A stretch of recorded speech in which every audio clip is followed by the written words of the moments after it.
the second talk of the day. We have Carmine Montella from Munich, who's gonna tell us about on quantum Calabi-Yau black holes and non-perturbative D0 effects. So, Carmine, the screen is yours. Okay, can you hear me then? I think so. Okay, thank you very much to Nash and Georgios for organizing this seminar, first of all. And yeah, I'm going to talk about this work that I did in the last months with Alberto Castellano, Matteo Zatti, and Dieter Lust about this quantum Calabi-Yau black holes and some non-perturbative effect. So the main goal, at least I will try to show the presence and the effect of this non-perturbative D0-brane effect to the BPS black hole in 4D n equals to 2 Sugra.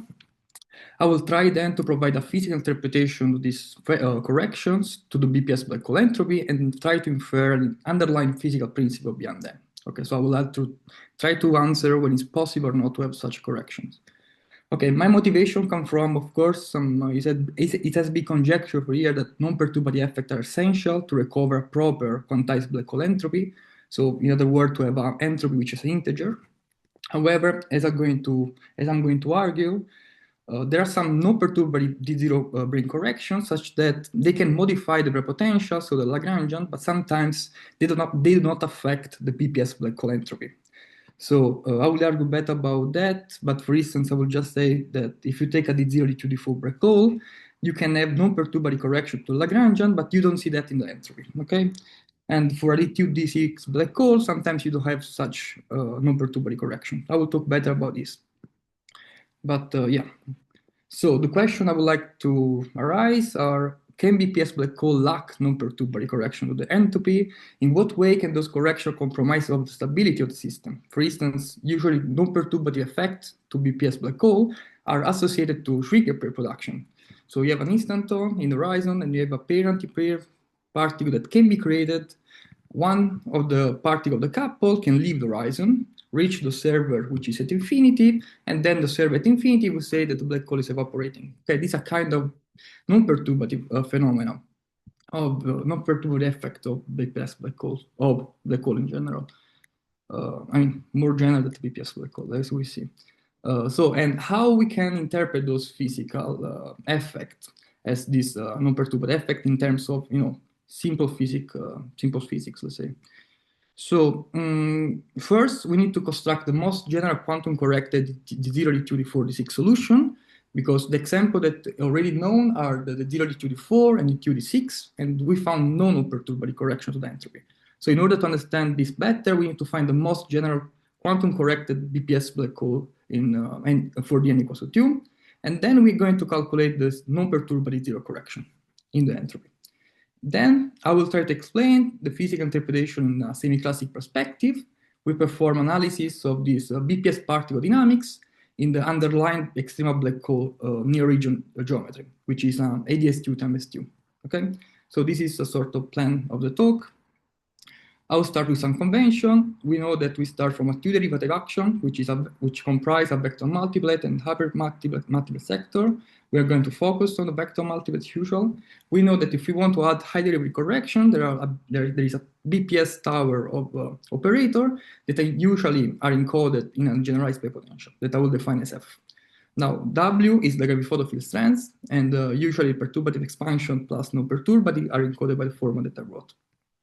So this Fg and F in general will comprise all this BPS protected high derivative correction that we are going to consider for our BPS black hole.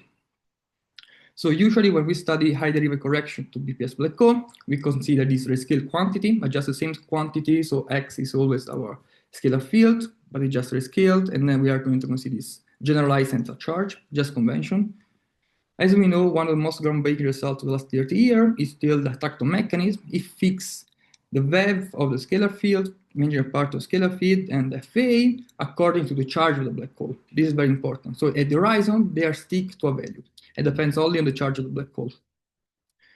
As we know, we can still compute the quantum-corrected world entropy, which is given by the great result of Lopez-Cardoso with and Mohabt.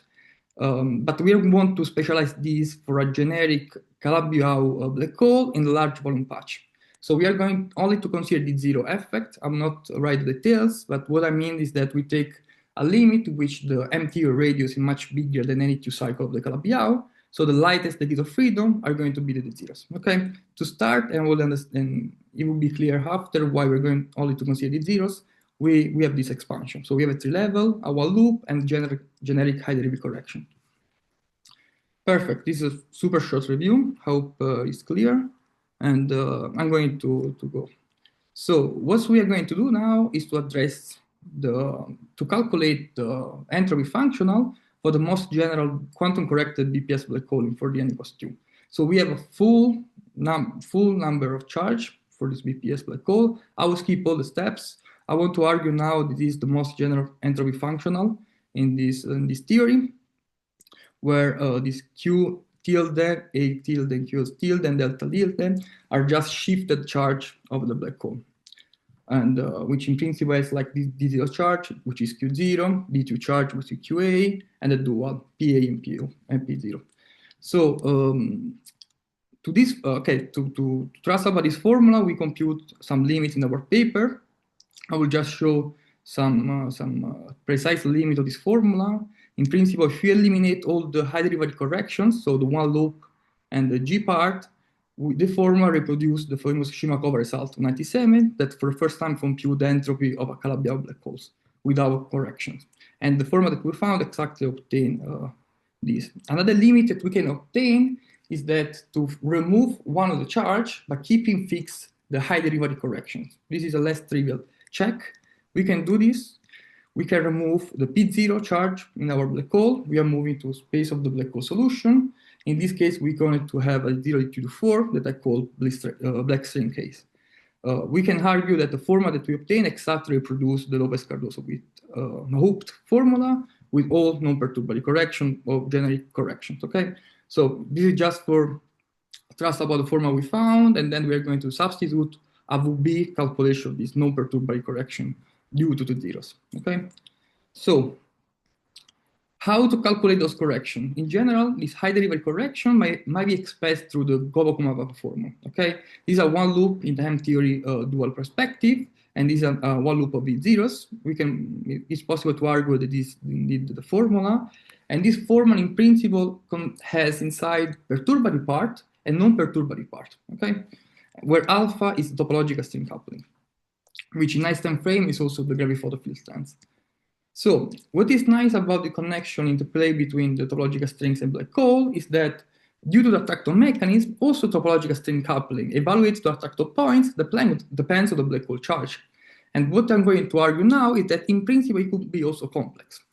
I can do some example. For instance, if I have a black string, so I do not have any D6 charge, we can argue that topological string coupling can be written in terms of ratio between the theory circle radius and the radius of the black hole. What is possible to argue is if you have like a D2-D6 system, it is possible to argue that it's completely imaginary and depends only on D6 charge, okay? But in general, for a full-fledged quantum-corrected BPS black hole, it could be complex. This would be the mathematical reason why we are going to have non-perturbatory correction to the black hole entropy. So what we are going to do now is to try to calculate this integral and find the non-perturbatory contribution that we're going to plug in the entropy function that we found, okay? So a nice way to calculate those corrections is indeed to resum all the zero contribution for positive and negative mode, then add an arc to infinity, okay? We have a series of poles, okay? This is a series of poles, which is easy to understand. This is a perturbative part of the poles, just for dimension analysis. And then we have another kind of pole, which are those kind of pole, which is like a straight line with an angle which is theta, and theta indeed represent the complex part, indicator of the complex part of the topological string coupling.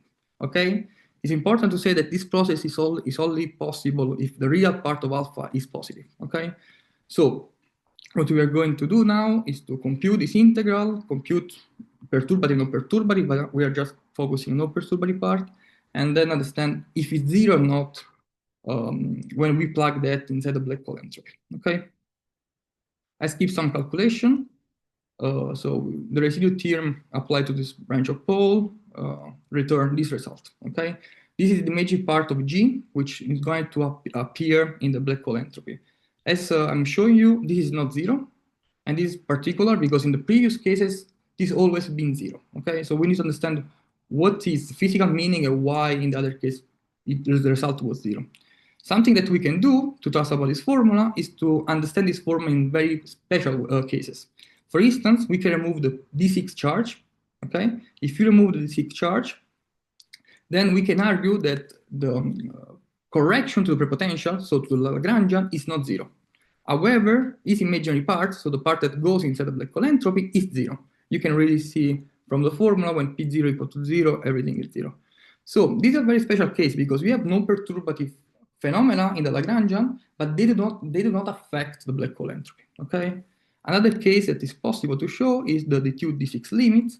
In this case, the real part of alpha is 0, so we cannot anymore add dark to infinity. We can show that the line integral that we can have can be defined also without non-perturbative corrections due to the zeros, okay? So this calculation returns the previous known result, okay? So something which is strange now, at least for me, it's automatic to ask is, what if there is any physical meaning about this formula and how we can interpret the absence or not of non-perturbative correction to the entropy? Because as I told you, sometimes can appear in the Lagrangian, but not in the entropy. Sometimes can appear in both or in neither of them, okay? So this will be the next step. This is one of the main results of the paper, this calculation, and I move on. So the question we'd like to try to at least partially answer is that why do we observe non-perturbative contribution to BPS black hole? Why the two limit cases are special, and what is physical interpretation of such phenomena? In order to do so, for us, a way to understand and answer to this question is to study how the D0-brane probe perceive the corresponding black hole background. So in a certain sense, we need to study the geodetic motion of the zeros in ADS2 times 2.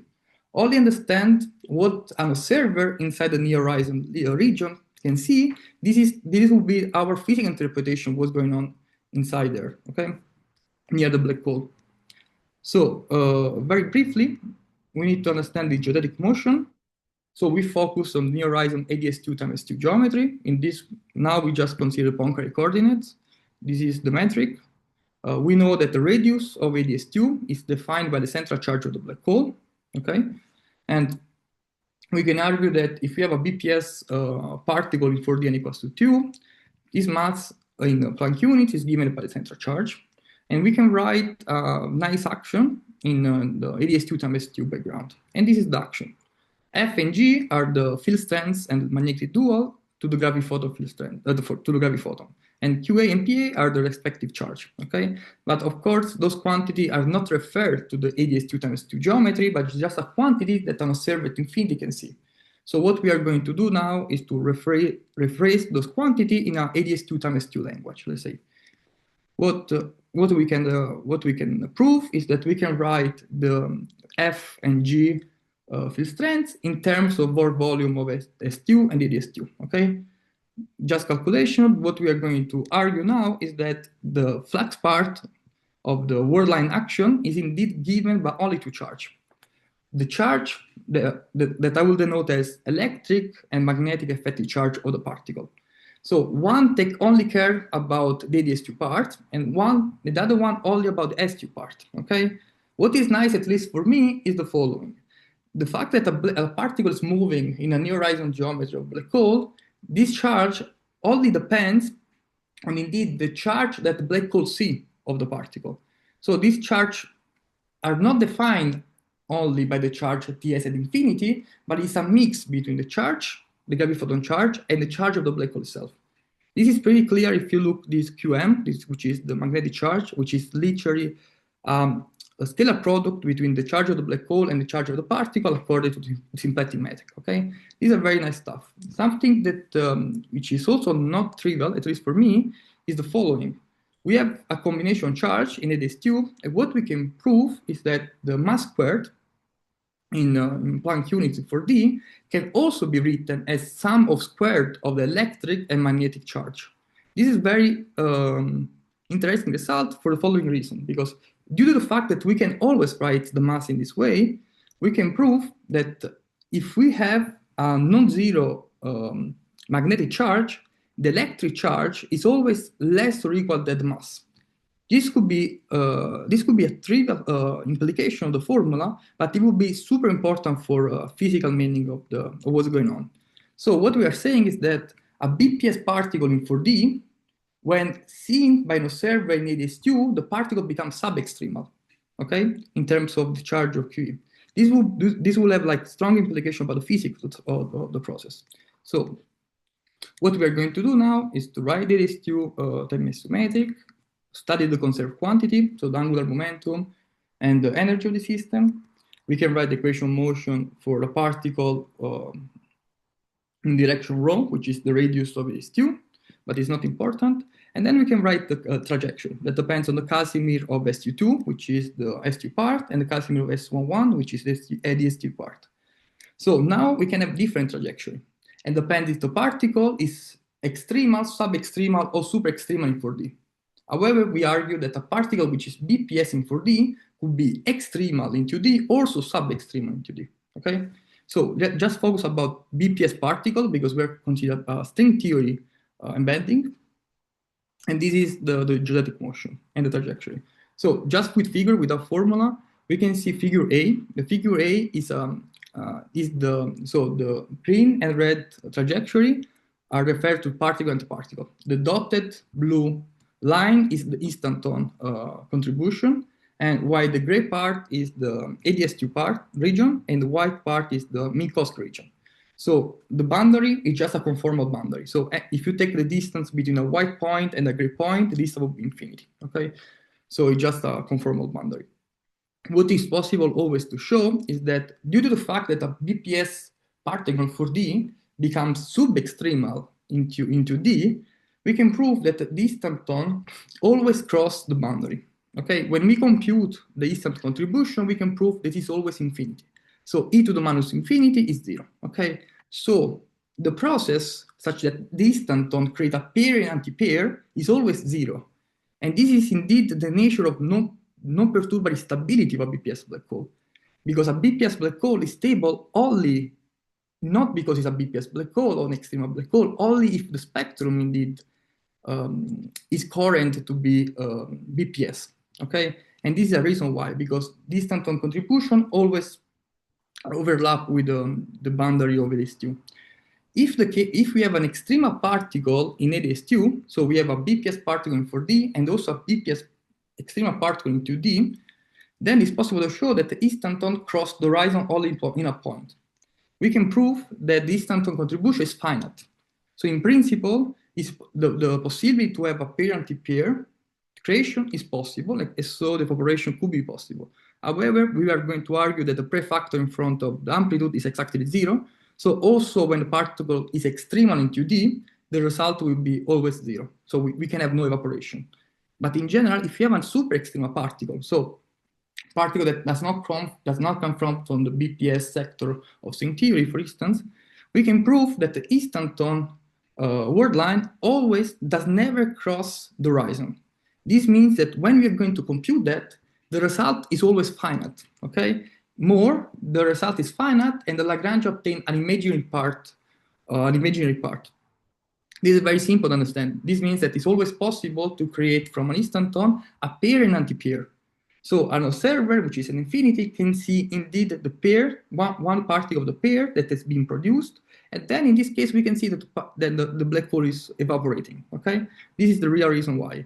However, from a string theory perspective, this is never possible because the particle is always sub-extremal in ADS2. Okay, so now what we're going to argue is what is the connection with the black hole entropy of all this story, okay? So for the D0-D4 case, we can argue the following. So we can argue that the D0 is also extremal respect to ADS2 throat. So not only is BPS in 4D, but in this background is also extremal because the magnetic charge depends on the D6 charge. So when there is no D6 charge, there is no magnetic charge, okay? What is possible to show, indeed, what we show in the previous slide, is that the result, the pair production, or in this case, virtual pair production, is possible. And we have correction to the Lagrangian. However, we understood the physical meaning of what is a D0 in a D0, D2, D4 background. This is an extremal particle, and in case, we can argue indeed that there is no non-perturbatory correction to the entropy because they are mutual BPS respect to each other. So this particle, virtual particle, and the BPS, the black hole is mutual BPS. Indeed, we can argue that this F for this case is exactly zero. And so this is exactly what happened. We have a virtual pair production, a virtual non-perturbative effect is virtual pair production, but in this virtual pair production, there is no attraction to black hole, okay? And this explains sort of that there is no correction to the entropy. I will argue the following, other example in the following. What about the D2-D6 case? We argue that there are no perturbatory correction in generalized pair potential. From a semiclassical perspective, with this, let's say, language, it's clear what we are going to compute. We are just saying that if we compute the electric and magnetic charge of a particle in this background, we can argue that the electric charge is exactly zero. So it's completely opposite of the previous case. But what we are saying is that the particle is not charged under the background of the black hole. So what we are just trying to compute is a pair production of particle with charge which is orthogonal to the background. So as if we are in QCD and we are trying to pair produce electrons. This is not possible because the charge of the electron is orthogonal to the QCD1. So this is exactly the result that we obtain in full-fledged string theory, that due to the fact that in D0 for a D2-D6 black hole, we have no non-perturbatory correction. And this would be the semi-classic understanding of why this phenomenon happens. Okay, this is just a few formulas, but in general, you can write, I have some backup slides about this, you can write the full non-perturbatory correction to the entropy and rewrite that in terms of QA and QM, and this result is very clear. This is just like some result. So what happened for most general quantum corrected black hole? So what we argue, and I argue in this talk, I hope, is that pair production, virtual pair production, may happen at the black hole near horizon region, but entropy acquires non-perturbatory correction if, I would say also, only if the relative black hole particle charge is not zero. So all in this case, I will have non-perturbatory correction to the black hole. So from a quantum and semi-classic analysis, then this additional contribution to the black hole entropy seems to come indeed from this mutual attraction between black hole and instanton. So for instance, in the left part, we can have a D0-D6 black hole in which we have this instanton, but there is no mutual attraction, always off-shed, of course. Then if we had a small magnetic charge, we can have this, if we had a small magnetic charge, then the mass becomes strictly bigger than electric charge. So we always have attraction to the black hole. And this is the reason in figure about what we calculate in the previous slide, okay? I think I did very fast, so I don't know how much time I have, but I think I arrived to the conclusion. You have 3 minutes. So, perfect, okay, thank you. So which are, in general, we can do a lot of possible extension, exciting for me, of this work. Of course, we can consider D2 bound state with D0, so adding this Worship instanton. Of course, the calculation will change, but the semi-classic analysis will stay the same. We can already argue that a bound state of D0 D2 always have a non-trivial phase with a black hole charge. So in this case, we will always expect non-perturbatory correction to the entropy for the reason that I told you about. Another interesting stuff that one can consider is that to redo the calculation from a worldline instanton perspective. Because from a worldline instanton perspective, you can compute the Schwinger pair production. The Schwinger pair production really looks like those non-perturbatory correction, but they're imaginary. And I can argue, I have some backup slides also on this, that it seems that it's a sort of analytic continuation of our non-perturbatory corrections. However, if you try to compute those corrections in a worldline perspective, you exactly find zero. So there are no corrections. What we're going to work on is also the presence of possible complex subdot in the theory. So possibly as real subdot, those solutions cannot connect the two turning point, but it's possible to have some complex subdot such that the worldline instanton computation will give us our field theory computation, our string theory computation. So another things that we can study is not anymore our decompactification limit, okay, but study more complicated limit, for instance, F-theory limit. And so we are not going, we can also study a black hole that are not decompactified, they say.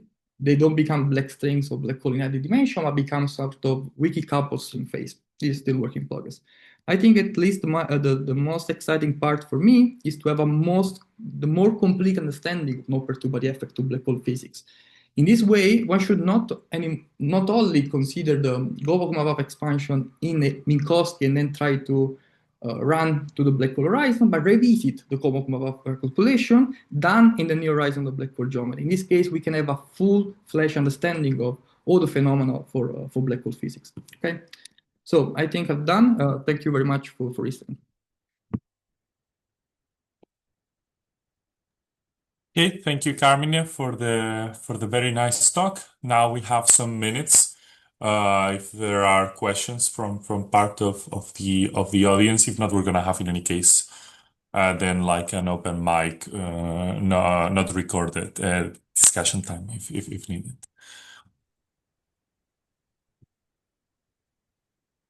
Okay, well, while people make up their minds, can I ask you, maybe it's a pretty... Oh, okay, no, there's a question by Eran. You should go ahead.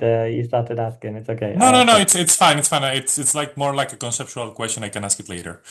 Okay, thanks a lot for the very nice talk. I just wanted to ask about the D2, D0 corrections. Are they relevant, or why do you ignore, or is it because you're at large two-cycle volumes that you drop them, or when you say there's no non-perturbative corrections, I mean no D0, but presumably there are D2, D0 corrections or not, or what is the idea? That was my question. Yeah. Right. So if you had bound state of the D02, I would expect to have always non-perturbatory correction to the entropy. Because if you compute the relative phase between a black hole and the bound state of the D02, you will always find a non-zero phase. Okay. So in that case, for our semiclassical argument, we will always find non-perturbative effect to the entropy. The nice stuff of studying D0s is not because it's general, because you can find example in which you have orthogonal charge or line charge to the black hole, and so find new phenomena. So understand why you can never not non-perturbative phenomena to the black hole entropy. I see, very good. But in principle, you bound state or some more. Depends, everything which is light below the species scale. But if you take, let's say, a purely electrically charged black hole, which means this would be a sort of small black hole, in a sense it would have to be stabilized. I mean, the attractor solution runs away, but I think there are arguments that somehow quantum correction stabilize the horizon. That would then, you say, also wouldn't receive non-perturbative corrections from D2, D0s, because you need a magnetic charge. That's an interesting question. That's what you mean? Oh, yeah. I don't know. Okay, if you had correction, you have from horizon, I would expect you still have a DS2 times S2 geometry, if it's possible. If this procedure is possible, then probably I can argue the same, because at least the computation is the computation, but I think the physical meaning is the semiclassical analysis, so that would expect not to have non-perturbatory correction. Depends if the charges are aligned or not. So I should do the calculation to proper answer. But this is the rest of the process to study. I see. Okay, thanks a lot for the explanations. Makes sense. Yeah. So is there another question from the audience? Well, if not, maybe I can ask my very naive, probably pretty silly question. It's regarding what you said. I think it was more or less at the middle that you have like an ADS2 closed solution that from the observer there, BPS particles would look as not BPS. Right. If I understood correctly. So my question is, if you have, for example, two D0s there, so how like an observer would experience it? Sorry, what? Like a couple of D0s there? Yeah, I mean, if you have D0s in 4D, is BPS. Then depends on the background that they are in. You know, if the black hole is a D0 D2 D4, then the charge that the black hole see of the D0s is different, because it's a mix of the two charge. In that case, it's possible to argue that the charge of the electric charge of the black hole of the particle is also the mass. So it's also extremely in 2D. but depends on how the black hole see the D0s. That's the real stuff that matter. Because the nice stuff is that the charge in ADS2 times S2 of those particles depends strongly on how the black hole see those. So in a certain sense, like the formula QM or QE. So it's a sort of mix, depends on. So if you have like two D0s or whatever, you just plug the numbers and see how they are. But yeah, in principle depends, because some of the charge, electric charge, goes inside some part of the electric charge goes inside the magnetic charge, if it's possible to have. And then it means that the electric charge lose a bit of charge and the mass will always stay the same. So it's always bigger. So there is always attraction. It's only an effect that appears in ADS2 because you have this sort of curvature, let's say. I don't know if I... Okay. So it's purely from the geometric, like the dynamics point of view, you can translate it. Right. Let's say, yeah, because they couple differently from the two charge, two fluxes. Okay. Then it's clear, because at first it looked a little bit counterintuitive to me. Okay, thanks, Carmine. Yeah, I think it's a bit counterintuitive, but yeah. Okay.